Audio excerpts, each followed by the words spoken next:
Among the significant additions to pivot tables in Excel 2010 are the ability to change how percentage calculations display.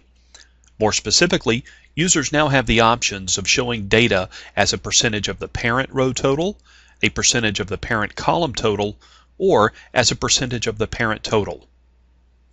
The view currently shown on screen is that of percent of parent row total. It shows percentages for each item computed as a percentage of that item relative to the total for the group to which the item belongs.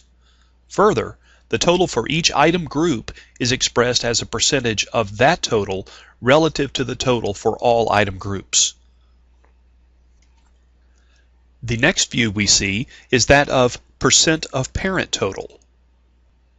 A percent of parent total view calculates percentages based on the relative amount of an item compared to the total for that item's group.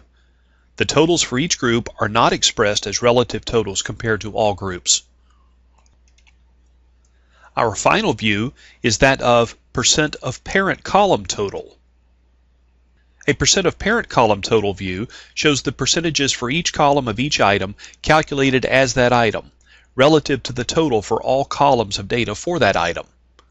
Likewise, the total for each item group is expressed as the relative percentage of the value for that group relative to the total of all columns of data for that same group. Let's now turn our attention to creating pivot tables with these types of calculations. To do so, we must first add the field on which we want the calculation based to the pivot table.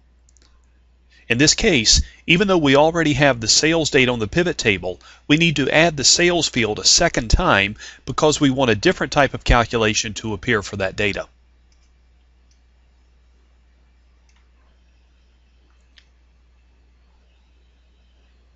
Next, let's right-click on either of the columns currently labeled Sum of Sales.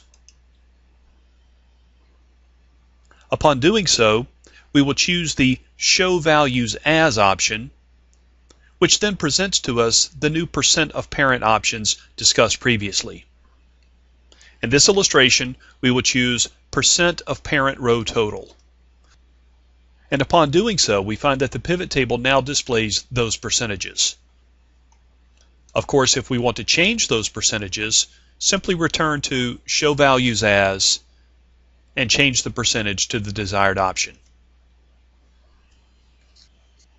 Many of the enhancements in Excel 2010 focused on pivot tables. So if you are a pivot table user and have not yet explored what Excel 2010 has to offer in this area, you might want to explore these options at your earliest convenience.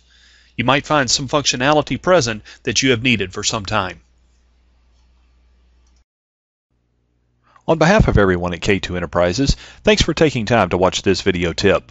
For more information on the training courses we offer, please visit our website at www.k2e.com.